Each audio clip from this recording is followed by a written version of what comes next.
নমস্কার, আমি সর্বাণী। আমার বই পড়ুন বইকে ভালোবাসুন চ্যানেলের সকল শ্রোতা বন্ধুদের স্বাগত জানাই। আজ আমি আপনাদের পড়ে শোনাব শ্রী গিরিবালা দেবীর লেখা গল্প বারুণী। শুনতে থাকুন। গল্প বারুণী। পিতৃমাতৃহীনা অনাথা বারুণীকে যেদিন তাহার ধনী কাকাদের আশ্রয় হইতে 50 টাকা বেতনের প্রকাশ মজুমদার নিজের বাড়িতে আনিয়াছিল, সেদিন স্বপ্নেও তাহার মনে উদয় হয় নাই যে কয়েক বৎসর পরে সেই মামাতো বোনের বিবাহ উপলক্ষে তাহাকে চক্ষে সরিষার ফুল দেখিতে হইবে।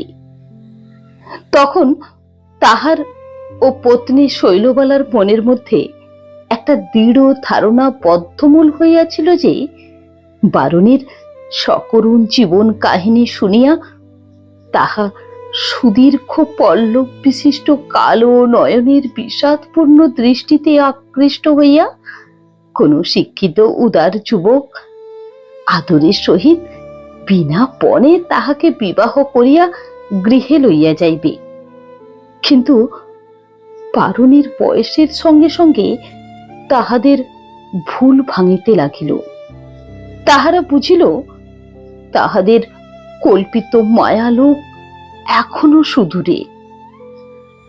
দিশাহারা প্রকাশ ভগিনী দায় হইতে উদ্ধার লাভের আশায় পাড়ার বয়োবৃদ্ধা নীলখুড়ো হরিদা চৌধুরী মশাই প্রভৃতি সকলের নিকটে একটা সৎ যুক্তি ও সৎ পরামর্শ চাহিলে তাহারা সকলে একমত হইয়া তাহাদের রায় প্রকাশ করিলেন। একখানা গাড়ি ডেকে গয়ার পাপ গয়াতেই রেখে এসো। মেয়ের খুড়োরা আছে তো, চাই বিয়ে দিক, নয় আয়ুপুরো রাখুক, তোমার দায় কি বাপু? পাড়ার এতগুলি হিতৈষী বৃদ্ধের এই পরামর্শে গয়ার পাপ গয়ায় পাঠাইবার প্রকাশের কোনো লক্ষণই দেখা গেল না, বরং পাত্রানুসন্ধানে তাহার আরো চেষ্টা ও উৎকণ্ঠা বাড়িয়াই চলিল। যেখানে মণিকাঞ্চন একত্র সমাবেশ হইবার বিন্দু মাত্র সম্ভাবনা নাই, সেখানে বরের পিতাদের কোনো কোনো স্বয়ং বরের মেয়ে দেখিবার আগ্রহ কিছুমাত্র প্রকাশ পাইল না। প্রকাশের স্বনির্বন্ধ অনুরোধে কয়েকটি বরের পিতা এবং দুই একটি বড় স্বয়ং তাহাদের বলির পশু মনোনীত করিতে আসিলেন বটে, কিন্তু দিনু ময়রার রসগোল্লা ও ভীমনাগের সন্দেশের প্রশংসা ছাড়া প্রকাশ তাহাদের মুখে একটি ভরসার কথাও শুনিতে পাইল না। লোকটার বিস্ময়াবহ ধৈর্য কিছুতেই সে নিরুদ্যম না হইয়া সকাল সন্ধ্যায় নাছোড়বান্দার মতো ভদ্রলোকেদের দরজায় দরজায় ধন্না দিতে লাগিল। নিতান্ত নিরুপায় হইয়া বিরক্তির সহিত কোন কোন ভদ্রলোক অন্দরমহল হইতেই চাকরের দ্বারাই বলিয়া পাঠাইলেন, আগে বাবু বাড়ি নেই, দেখা হবে না। কেহ আবার বেশি অনুগ্রহ করিয়া বলিলেন, মেয়েটি আর একটু ভরসা হলেই আমাদের আপত্তির আর কারণ থাকতো না। ছেলে বন্ধুদের কাছে বলেছে দুধে আলতা রং না হলে বিয়েই করবে না, ইত্যাদি। কোন বিবাহার্থী যুবক চশমার মধ্য হইতে প্রকাশের বেদনাতুর চিন্তান্বিত মুখের দিকে ক্ষীণ দৃষ্টি প্রসারিত করিয়া হাসিয়া বলিলেন, টাকার কথা কি বলছেন মশাই? মেয়ে পছন্দ হলে কি আবার টাকায় আটকে থাকে? আপনাদের মেয়েটি অপছন্দ নয়, তবে কিনা এই কি বলে মুখটা ঠিক ডিম্বাকৃতি নয়, আর ওই কি বলে চোখ দুটো বেশ পটল চেরা নয়। নইলে তা যাক, চেষ্টা করুন, বর পাবেন বই কি। ফল কথা অর্থহীনার জন্য কে গঙ্গাসাগরে দুই পা আছড়াইয়া কাঁদিতেছে যে বিনা কপর্দকে বিবাহ করিতে প্রস্তুত হইবে? ভারী তাই পড়েছে না? যে কুমারীর পিতার কিংবা অভিভাবকদের মেয়ের তুল্য ওজনের টাকা দিবার ক্ষমতা নাই, তাদের আবার মেয়ে বিয়ে দেবার শখ কেন বাপু? বর কি খলমকুচি যে রাস্তায় গড়াগড়ি খাচ্ছে? পাত্রের দল বারুণীর অনাদৃত রূপের দিকে ফিরিয়ার না চাহিলেও যৌবন তাহাকে উপেক্ষা করিল না। জগতে একমাত্র আশ্রয়স্থল ভ্রাতা প্রকাশের ও ভাতৃজায়া মাতাময়ী সখী শৈলবালার চিন্তাক্লিষ্ট বদনমণ্ডলের কালো ছায়া দেখিয়া বয়স বারুণীকে এতটুকু করুণা করিল না। বর্ষা চন্দ্রিকা স্নাত নদীর সলিলোচ্ছ্বাসের মতো রূপ ও যৌবন কুসুম ফেলব কিশোরীর সুকুমার অঙ্গে রক্তিম কপালে লাবণ্য বিভা বিচ্ছুরিত করিয়া আপনার জয়ে পতাকা উড়াইয়া দিল। এ অযাচিত রূপ যৌবনের উচ্ছ্বাসিত তরঙ্গ ভঙ্গের জন্য বারুণী নিজেকে যেন আরো বিপন্ন বলিয়া অনুভব করিল। সে দুঃখিনী, পিতৃমাতৃহীনা, তাহার শরীরে এ নব সৌন্দর্যের সমারোহ কেন? হাড় পোড়া বয়স, সেও কি অনাথাকে উপহাস করিবার জন্য চতুর্দশ বর্ষকে অতীতের কুক্ষিতে বিসর্জিত করিয়া পঞ্চদশ বর্ষকে প্রতিষ্ঠিত করিতে আসিল? বারুণী এ জগতের সকৌতুক দৃষ্টি হইতে প্রাণপণে আপনাকে লুকাইয়া রাখিতে ব্যগ্র হইয়া উঠিল, কিন্তু কৃতকার্য হইতে পারিল না। প্রতিবেশিনীদের অনুসন্ধিৎসু নয়ন দ্বীপ্রহরের রৌদ্র তপ্ত নিভৃত ছাদে আলোচনার বৈঠকে সরোবরের বিকশিত পদ্মের সুষমা স্মরণ করাইয়া দিত। চিলেকুঠারির ছায়ায় দাঁড়াইয়া দত্তদের বিন্দু আর অপর ছাদের দণ্ডায়মানা নীরদাকে ডাকিয়া কহিল, শুনেছিস ভাই, মজুমদারেদের তেপে মেয়েটা আজও বিকোয়নি। নীরদা সখীর কথার সোৎসাহে উত্তর করিল, আহা, এখনই কি হয়েছে, সবে 3-20 পার, কালে কালে কতই হবে, পুলি পিঠেরও লেজ গোছাবে।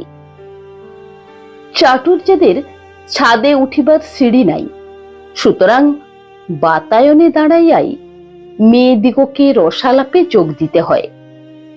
চাটুর্য গৃহিণী বাতায়ন সম্মুখ হইতে মুখ বাড়াইয়া বিদ্রুপপূর্ণ কণ্ঠে কহিলেন, বিয়ে দেবে কে? মামার খেতে বিয়লো গাই, সে সম্বন্ধে মামা তো ভাই, চেষ্টা করলে আবার মেয়ে বিকোয় না। আসলে বুঝলে তো। কথাটা শেষ না করিয়াই তিনি সঙ্গিনীদের দিকে চাহিয়া একটু নিগুড় রসপূর্ণ হাসি হাসিলেন।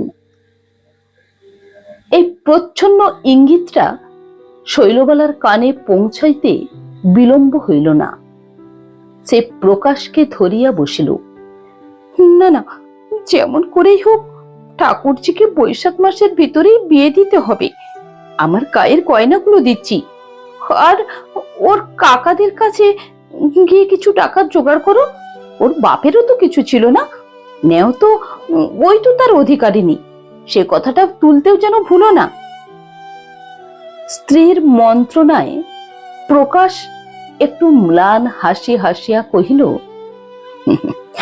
সেখানে গিয়ে কোনো ফল হবে না শৈল, তারা তো আগেই বলে দিয়েছেন, কুটুম্বিতা দেখিয়ে যেমন নিয়ে যাওয়া হয়েছে তেমনি বিয়ে দেবার মজা বুঝুক। তবু একবার যাব ভাবছি, দায় যখন আমার, তখন মান মর্যাদার দিকে অত চাইলে চলবে কেন? একটি পাত্রের খবর পেয়ে আজ সেখান থেকে ঘুরে এলাম। শৈল আবেগ কণ্ঠে কহিল, পাত্রের নাম কি গো? কোথায় থাকে? কি করে? স্ত্রীর চঞ্চলতা দেখিয়া প্রকাশ সহাস্য মুখে কহিতে লাগিল, রক্ষা করো শৈল, তুমি যতগুলি প্রশ্ন করেছ তার উত্তর আগে দিই, তারপর অন্য প্রশ্ন হবে। নাম হচ্ছে মনোহর সান্যাল। পটলডাঙ্গা স্ট্রিটে মেসে থেকে সিটি কলেজের 3rd ইয়ারে পড়ে। ঘরে খাবার সংস্থান আছে, নিজের অভিভাবক নিজেই। মেয়ে পছন্দ হলে টাকা নেবে না। কিন্তু প্রকাশ থামিল। শৈল উৎকণ্ঠিত হইয়া কহিল, কিন্তু কিন্তু বলে থামলে যে? তবে বুঝি ছেলের স্বভাব চরিত্র ভালো নয়? না গো, তা নয়। আমি তাদের মেসেও খবর নিয়েছি, স্বভাব চরিত্রের কোনো দোষ নেই। তবু তোমার পছন্দ হবে না। এবার শৈল রাগত স্বরে মুখখানি ঘুরাইয়া কহিল, ছেলে ভালো, লেখাপড়া জানে, তবে আমার পছন্দ হবে না কেন? আমার পছন্দ কি এতই অদ্ভুত? আমি কি বলেছি যে কাবুলের আমির পুত্র না হলে তোমার বোনকে বিয়ে দিও না? স্ত্রীর রাগ দেখিয়া প্রকাশের হাস্যস্রোত বাধা মানিল না। সেই হাস্যধ্বনিতে গৃহকানি শব্দময় করিয়া কহিল, রাগ করো কেন শৈল? তোমার পছন্দ যে খুব উঁচু দরের, তাই জেনেই তো এ ছেলেটির কথা বলতে একটু ইতস্তত করছি। ছেলেটির অন্য কোনো দোষ নেই, তবে চেহারাটা মোটেই ভালো নয় গো। গায়ের রংটাও বড় কালো, দাঁতগুলো উঁচু। শৈল ক্ষণকাল ম্লান মুখে চিন্তার পর বলিল, চেহারা ভালো নয় তাতে আর দোষ কি? চেহারা তো আর ফরমাসে তৈরি হয় না, ওখানে ভগবানের হাত। লেখাপড়া জানে, স্বভাব চরিত্র ভালো, বেটা ছেলের এর বেশি আর গৌরবের কি জিনিস আছে? পুরুষ মানুষের আবার রূপ, মুক্তর আবার বাঁকা সোজা। শৈলের মুখে পুরুষ মানুষের রূপের অপ্রয়োজনীয়তার কথা শুনিয়া প্রকাশ কিছু আশ্বস্ত হইল। অনাথা বোনটিকে যেখানে সেখানে ভাসাইয়া দিবার ইচ্ছা তাহার আদেও ছিল না। যেখানে মেয়েটি সুখে শান্তিতে থাকিবে, তাহার শক্তির বহির্ভূত হইলেও সেইখানেই বারুণীকে বিবাহ দিবার চেষ্টা সে করিয়াই আসিতেছিল। কিন্তু প্রাণ সমা সদর প্রতিমা ননদের সুখের জন্য শৈলর ব্যগ্রতা তাহার অপেক্ষাও অনেক বেশি। সহজে কাহাকেও তাহার পছন্দ হইত না। আজ রূপহীন ছেলেটির প্রতি শৈলের এ করুণার অজস্র ধারা বর্ষণ দেখিয়া প্রকাশ মনে মনে খুব আশ্চর্য বোধ করিতে লাগিল।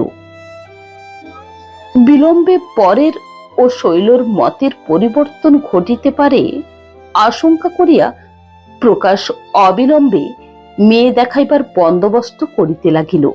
দ্বীপ্রহর বেলা আহারাদির পর শৈল বারুণীকে লইয়া সাজাইতে বসিয়াছে। আজ অপরাহ্নে বর মনোহরবাবু তাহার ভাবী প্রেয়সীকে মনোনীত করিতে আসবেন। বিয়ে পড়া রূপ পিপাসু নব্য যুবকের প্রথম দৃষ্টিপাতেই বারুণী যাহাতে তাহার চিত্ত অধিকার করিতে পারে, এমনই করিয়াই শৈল আজ ননদকে সাজাইতেছিল।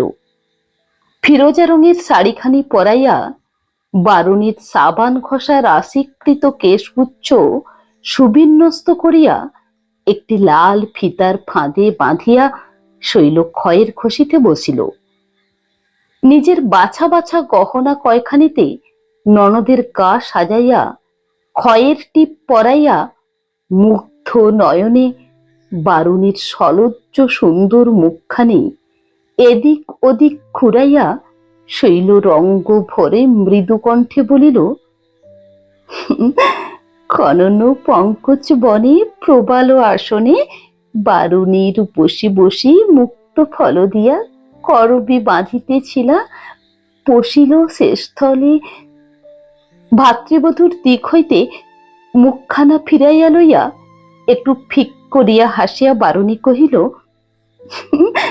আজ তোমার কি হয়েছে বৌদিদি, এত মেঘনাথপদ আবৃত্তি কেন? সন্ধ্যার কিছু পূর্বে পরিপাটি কেশভূষায় বিভূষিত হইয়া আতর গোলাপের স্নিগ্ধ গন্ধে বাতাস আমোদিত করিয়া মনোহরবাবু প্রকাশের ভবনে শুভাগমন করিলেন। অন্তরাল হইতে বরের অষ্টাবক্র সন্নিভ অবয়ব দেখিয়া নিমিষের মধ্যেই শৈলর আনন্দ উৎসাহের সুশোভন সুদীপ্ত প্রদীপ একটি ফুৎকারেই যেন নিভিয়া গেল। এই বর, ইহারি সহিত আমার সোনার প্রতিমার সম্মিলন হইবে, হে যেন বানরের গলায় মুক্তার মালা। তাহার একবারও মনে উদয় হইল না, এও যদি উপেক্ষা ভরে মুখ ফিরাইয়া চলিয়া যায়। এ কালো কুৎসিত হইলেও তো বর, তো শুধু বর নয়, আবার বিয়ে পড়া। এ কি শৈলবালার অবজ্ঞার পাত্র? শৈল বিষণ্ণ চিত্তে বাল্যকালের পাঠিত গ্রন্থ পাঠের একটি কবিতা মনে পাঠ করিয়া নিজের মনকে শাসিত করিতে লাগিল। রূপেতে কি হয় বাপু, গুণ যদি থাকে? তাহার অবাধ্য উৎক্ষিপ্ত মন এ শাসন বাক্যে কথঞ্চিত শান্ত হইল বটে, কিন্তু সর্বতভাবে প্রশান্ত হইল না। মনোহরবাবু বারুণীর চলন পদ্ধতি, দৃষ্টি শক্তি প্রভৃতি বহুক্ষণ নীরবে পর্যবেক্ষণ করিয়া উঠিয়া বাহিরে আসিলেন এবং অনুরুদ্ধ হইয়া গম্ভীর স্বরে নিজের মন্তব্য প্রকাশ করিলেন। মেয়ে সুন্দরী বটে, কিন্তু তেমন কিছু নয়। আর একটা দোষ দেখতে পাচ্ছি, সজীবতা ও উজ্জ্বলতার বড় অভাব, কেমন যেন নির্জীব ভাব। প্রকাশের বুঝিতে বাকি রহিল না যে ইহা মেয়ের শরীরের সজীব ভাবহীনতার উপলক্ষে কিছু টাকা চাহিবার অছিলা। শৈলর গহনাই যে তাহাদের সম্বল, তাহারা অধিক পাইবে কোথায়? এক বারুণীর কাকাদের নিকটে সাহায্য ভিক্ষা ব্যতীত অন্য কোনো উপায়ের কথা প্রকাশ ও শৈলর স্মরণ হইল না। তাহাদের আশা ছিল শৈলর গহনা কয়েকখানার বিনিময়ে বারুণী উদ্ধার হইবে। আজ মনোহরবাবুর কথার ইঙ্গিতে তাহাদের মুখ দুইটি বিষাদের কালো ছায়ায় আবৃত হইল। সঙ্গে সঙ্গে আর একটি হৃদয় ক্ষোভে, দুঃখে, লজ্জায়, ঘৃণায়, লোকচক্ষুর অন্তরালে বড় গোপনে, বড় বেদনায় দগ্ধ হইতে লাগিল। সেই হৃদয় বারুণীর। বারুণীর বিবাহ সূত্রে তাহার কাকাদের নিকটে অর্থের সাহায্য প্রার্থী হইতে গিয়া প্রকাশ অপমানিত ও মর্মাহত হইয়া ফিরিয়া আসিল। এই ঘটনায় শৈলর হৃদয়ে বিস্তিগ্ধ শৈল বিধিল। তাহার স্বামী দরিদ্র বটে, কিন্তু হতমান হইবার উপযুক্ত নহেন। করুণার বশে পরের মেয়েকে নিজের গৃহে স্থান দেওয়ার কি পুরস্কার? নিজেদের যথা সর্বস্ব বিকাইয়া একটি মানুষকে সুখী করিবার কি এই পুরস্কার? শৈলর যত রাগ, যত বিদ্বেষ, সবই মনোহর বাবুর উদ্দেশ্যে ধাবিত হইতে লাগিল। নিজের যাহার ভূতের মতো চেহারা, সে আবার অন্যের অতুল্য রূপের খুঁত ধরিয়া টাকার দাবি করে কেন? সহস্র মুদ্রার আভরণ সহ অনিন্দ সুন্দরী এমন কুমারীকে গৃহে লইলে যে পাষণ্ড নানা রূপ আচিলার উত্থাপন করিতে পারে, তাহার অপমান না হইয়া হইল কিনা আমার দেবচরিত্র স্বামীর অপমান? সুতীব্র বেদনার দুর্বিষহ জ্বালায় সমস্ত রাত্রি শৈল এপাশ ওপাশ করিয়াও নিদ্রা দেবীর দর্শন পাইল না। প্রকাশ স্ত্রীকে চিনিত, তাই এত দুঃখে কষ্টেও না হাসিয়া থাকিতে পারিল না। পরদিন বেলা 9:30টার সময় আহারাদি করিয়া প্রকাশ যখন আফিসে চলিয়া গেল, তখন শৈলর সমস্ত কর্তব্যই স্থির হইয়া গিয়াছে। সংকল্পের একটা দৃঢ় ছায়া তাহার তরুণ মুখখানিতে প্রতিফলিত হইয়া উঠিয়াছে। শৈল ধীর মন্থর গতিতে শয়নগৃহে প্রবেশ করিয়া দেখিল অষ্টম বর্ষীয় পুত্র বিকাশচন্দ্র স্কুলে যাইবার জন্য প্রস্তুত হইয়া স্লেটের উপর বইগুলি গুছাইতেছে। শৈল স্নিগ্ধ কণ্ঠে ডাকিল, বিকু, একটা কাজ পারবি? বিকাশ প্রফুল্ল মুখে মার দিকে চাহিয়া সোৎসাহে কহিল, কাজ আবার পারবো না মা, এখন তো আমি বড় হয়েছি। এই তো সেদিন বাবা তোমার চকলেট রঙের সেলাইয়ের জন্য সুতোর কাঠিম পেলেন না, আমি এনে দিলাম না। পুত্রের মুখে তাহার বয়সের অভিজ্ঞতার কথা শুনিয়া মায়ের বদনে আনন্দের হাসি ফুটিয়া উঠিল।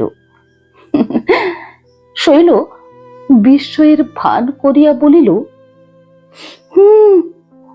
হ্যাঁ তো, হ্যাঁ হ্যাঁ, বিকু এখন খুব বড় হয়েছে, সব কাজ পারে। শোন না, তুই মনোহর বাবুদের মেস চিনিস? একটা জিনিস দিলে মনোহর বাবুকে দিয়ে আসতে পারবি? খুব পারবো মা, সে মেস তো আমাদের স্কুলের সামনে। আর বাবার সঙ্গে আমি যে সেদিন মনোহর বাবুর ঘর পর্যন্ত গিয়েছিলাম, আমি আবার পারবো না? শৈল কহিল, আজ শনিবার 2টোর সময় কিষণ যখন তোকে আনতে যাবে, তখন তার হাতে একটা জিনিস পাঠিয়ে দেব। তুই কিষণকে নিচে রেখে উপরে গিয়ে মনোহর বাবুকে সেই জিনিসটা দিয়ে চলে আসবি, বুঝেছিস? বিকাশ সম্মতিসূচক ঘাড় নাড়িয়া স্কুলে চলিয়া গেল। ছুটির পর কিষণ ভৃত্য প্রদত্ত কাগজে চড়ানো লাল ফিতায় বাঁধা পুস্তকাকৃতি একটি দ্রব্য হাতে লইয়া কৌতূহলী বিকাশ কাগজের অভ্যন্তরস্থ সামগ্রীটি দেখিবার অদম্য বাসনা হৃদয়ে লুকাইয়া মনোহর বাবুর গৃহ দ্বারে উপস্থিত হইতে গিয়া দেখিল, আর সেখানে মনোহর বাবুর পরিবর্তে অন্য একটি 20-21 বছরের সুন্দর সুশ্রী গৌরবর্ণ যুবক চেয়ারে বসিয়া কাগজ পড়িতেছে। যুবকটি পূর্ববঙ্গের কোন জমিদারের ছেলে, নাম অনিল চন্দ্র রায়। সম্প্রতি মেডিকেল কলেজ হইতে ডাক্তারি পরীক্ষায় পাশ করিয়া বাহির হইয়াছে। অপরিচিত সুন্দর বালকটির দিকে বিস্মিত দৃষ্টিতে চাহিয়া অনিল জিজ্ঞাসা করিল, তোমার নাম কি খোকা? তুমি কোন বাড়ি থেকে এসেছো? বালক দিব্য স্বপ্রতিভ কণ্ঠে উত্তর করিল, আমার নাম শ্রী বিকাশচন্দ্র মজুমদার, বাবার নাম শ্রীযুক্ত প্রকাশচন্দ্র মজুমদার। আমি মনোহর বাবুর কাছে এসেছি। বিকাশের কথায় অনিলের মনে পড়িল প্রকাশ মজুমদারের বোনের সহিত মনোহর বাবুর বিবাহের কথা চলিতেছে। দুপুরবেলা এতটুকু ছেলে কোন উদ্দেশ্যে মনোহর বাবুর নিকটে আসিয়াছে, তথ্যটি জানিবার জন্য অনিল উৎসুক হইয়া উঠিল। বিকাশকে সাদরে নিজের কোলের কাছে বসাইয়া সহাস্য মুখে জিজ্ঞাসা করিল, তোমার পিসিমা মনোহর বাবুকে পছন্দ করেছেন খোকা? খোকা সম্বোধনে ছোট হইবার আশঙ্কায় বিকাশ হঠাৎ রুষ্ট হইয়া কহিল, আমায় খোকা বলছেন কেন? আমার নাম যে বিকাশ। হ্যাঁ হ্যাঁ, আমারই ভুল হয়েছিল, তোমার নাম খোকা নয়, বিকাশ। আচ্ছা বিকাশ বাবু। অনিলের কথায় বাধা দিয়া বিকাশ উত্তর করিল, আপনি যে বারবার ভুল করছেন, আমি আপনার যে কত ছোট, তবে বিকাশ বাবু বলছেন কেন? বালকের সরল কথায় প্রীত হইয়া অনিল কহিল, না না না, এবার আর ভুল করব না। তুমি মনোহর বাবুর কাছে কেন এসেছো? বিকাশ হাতের প্যাকেটটি দেখাইয়া বলিল, এইতে মনোহর বাবুকে দিতে এসেছি। অনিল মনে মনে সিদ্ধান্ত করিয়া লইল, সেই অরক্ষণীয়া মেয়েটিরই এ কাজ। বাড়ির সকলকে লুকাইয়া দুপুর বেলা একটি ছোট ছেলের হাতে তাহার ভাবী স্বামীকে কি উপহার পাঠাইয়াছে তাহা দেখিবার জন্য তাহার চিত্ত চঞ্চল হইয়া উঠিল। সে যে কি দ্রব্য বিকাশকে প্রশ্ন করিয়া না জানিতে পারিয়া অনিল ব্যগ্র কণ্ঠে জিজ্ঞাসা করিল, আচ্ছা বিকাশ, মনোহর বাবু কি তোমার পিসিমাকে খুব পছন্দ করেছেন? আর তোমার পিসিমা মনোহর বাবুকে দেখে কি বলেছেন? পিসিমা আবার কি বললেন? হ্যাঁ বলেছিলেন একদিন, সেই যে সন্ধেবেলা খুব বৃষ্টি হয়েছিল, তখন পিসিমা মাকে বলেছিলেন, কেউ যদি আমায় লাউ কুমড়োর মতো নেড়ে চেড়ে না দেখে বিনি পয়সায় ঘরে নিয়ে যেতে পারে, সে কানা খোড়া কুষ্ঠিত হলেও আমি দেবতা বলে তাকে পুজো করব। দেখুন, আমার পিসিমা কিন্তু খুব সুন্দর, ঠিক আপনার মতো, তবু মনোহর বাবু বলেছেন চেহারায় জীবন নাই। বিকাশের গম্ভীর কণ্ঠের বিজ্ঞের মতো কথা শুনিয়া এবার অনিল হাসি সম্বরণ করিতে পারিল না। সে হা হা করিয়া হাসিয়া উঠিল।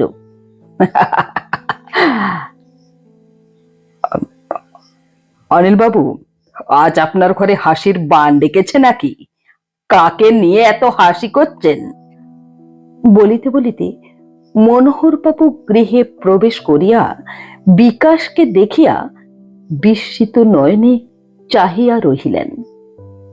বিকাশ প্যাকেটটি মনোহর বাবুর হাতে দিয়া বলিল, এইটা আপনাকে দিতে এসেছি।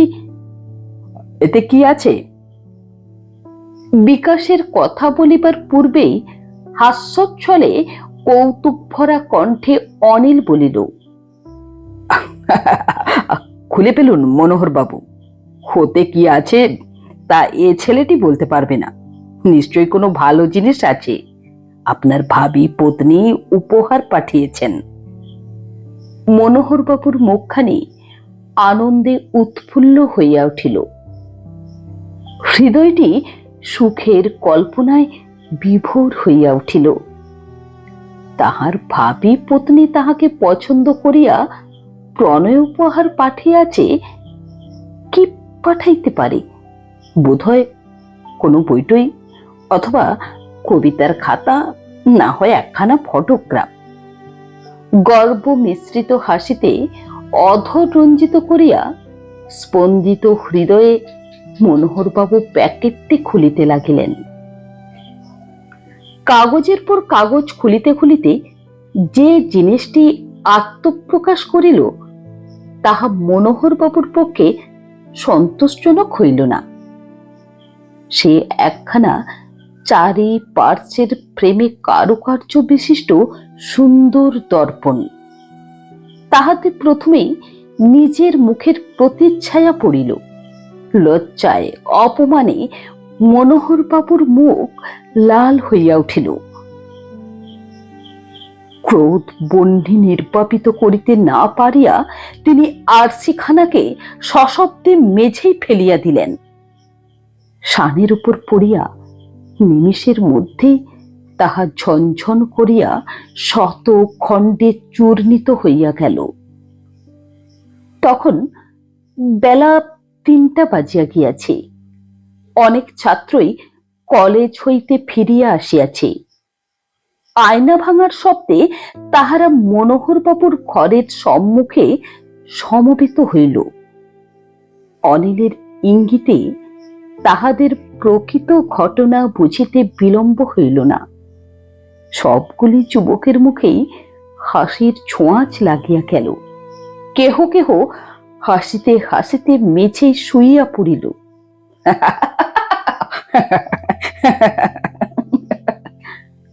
অনিল টেবিলের উপর মাথা রাখিয়া হাসিতে হাসিতে হাতের পার্শ্বে এক দোয়াত কালি ঢালিয়া আর একটা নব পর্যায়ে সৃষ্টি করিল।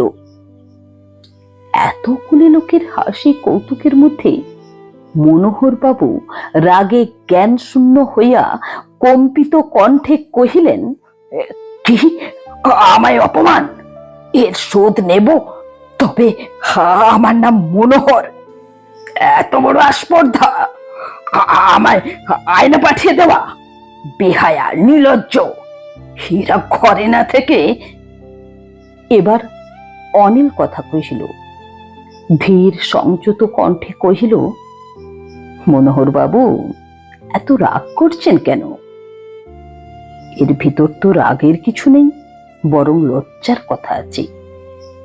আমরা আজকাল কুমারী মেয়েদের দেখবার সময় কত জুলুম করি, তাদেরও তো একটা ধৈর্যের সীমা আছে।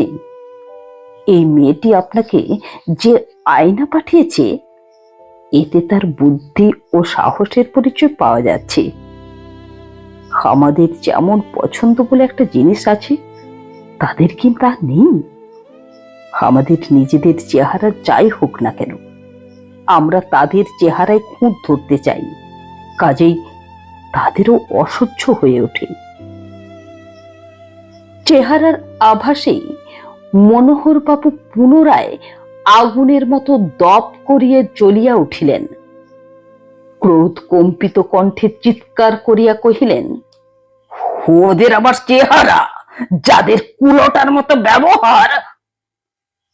তাহার কথা শেষ হইবার পূর্বেই অনিল সুপ্রথিত সিংহের ন্যায় গর্জিয়া কহিল, চুপ করুন মনোহর বাবু! একটা ভদ্রলোকের মেয়েকে এরকম ইতর ভাষায় অপমান করবার কোনো অধিকার নেই আপনার। না না না, আমার অধিকার নেই, তোমার বুঝি আছে? তোমার সঙ্গে কতদিনের আলাপ অনিল বাবু? অনিল তীব্র স্বরে বলিল, আপনি আর একটি অসম্মানজনক কথা মুখে আনবেন না মনোহর বাবু। আমি স্বয়ংই উপযাজক হয়ে প্রকাশবাবুর কাছে সেই মেয়েটির হস্ত প্রার্থনা করিব। তারা যদি সম্মত হন, তবে আমি প্রকাশবাবুর বোনকে বিয়ে করব। বেলা 4টা বাজিয়া গেল। তখনও বিকাশকে ফিরিতে না দেখিয়া উৎকণ্ঠিতা জননী মনে মনে নানা আশঙ্কা করিতে লাগিলেন। ক্ষণিকের রাগের বশে স্বামীর অজ্ঞাতসারে অপরিচিত অনাত্মীয় যুবকের নিকটে দর্পণ পাঠানো যে কতদূর অন্যায় কার্য হইয়াছে, তাহা বুঝিয়া শৈলর হৃদয়ে অনুতাপের বৃশ্চিক দংশন জ্বালা অনুভূত হইতেছিল। তাহার সদা প্রফুল্ল মুখখানি মলিনতার ছায়ায় ম্লান হইয়া উঠিল। প্রকাশ আপিস হইতে আসিয়া বস্ত্রাদি পরিবর্তন করিয়া জলযোগ করিতে বসিয়া ডাকিল, ও বাড়ি, বিকু কোথায়? ভিতরের সব ঘটনা হৃদয়ঙ্গম করিতে না পারিলেও বারণী তাহার বধূ ঠাকুরানীর কার্যকলাপ অনেকটা বুঝিতে পারিয়াছিল।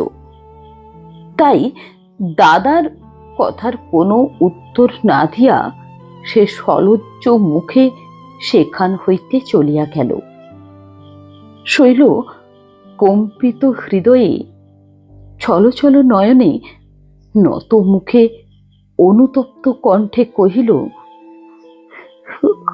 আজ আমি বড় একটা অন্যায় করেছি গো।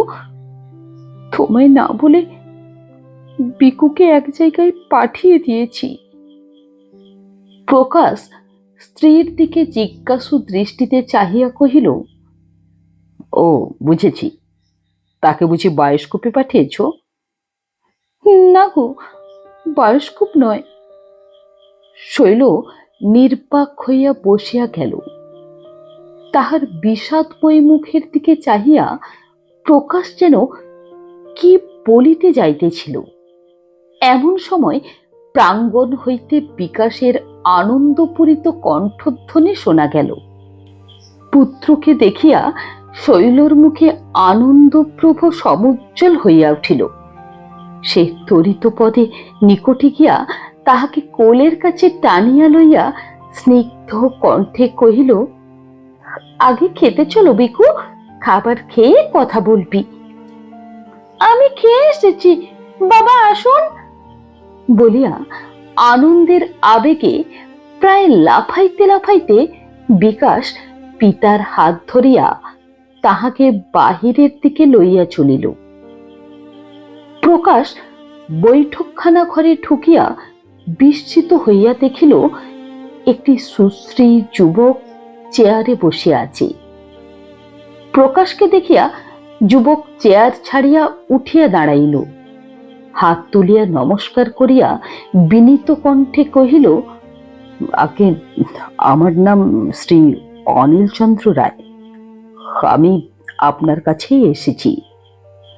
হ্যাঁ হ্যাঁ হ্যাঁ, আপনাকে সেদিন ওই মনোহর বাবুদের মেশে দেখেছি, আপনার পরিচয় সেখানে শুনেছি বলিয়া প্রকাশ অনিলকে বসিতে বলিয়া নিজেও উপবেশন করিল। কিয়ৎক্ষণ কাটিয়া গেল।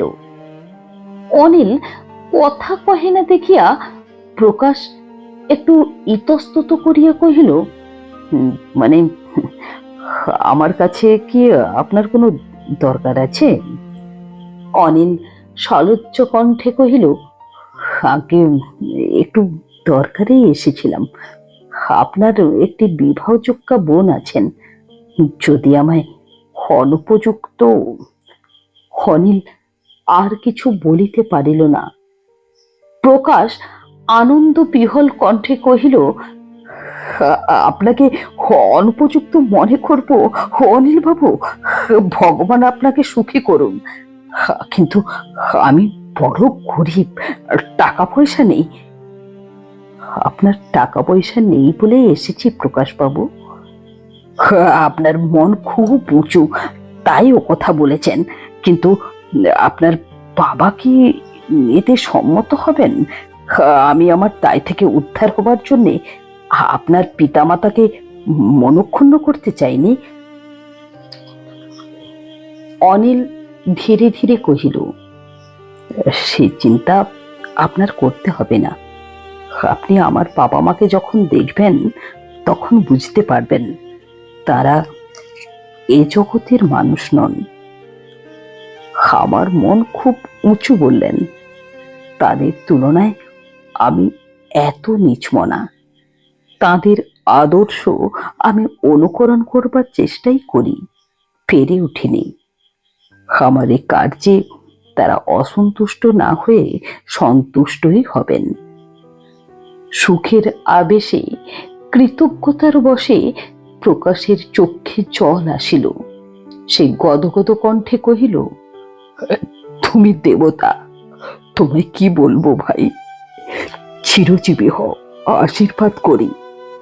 তাহলে পারুনিকে নিয়ে আসি।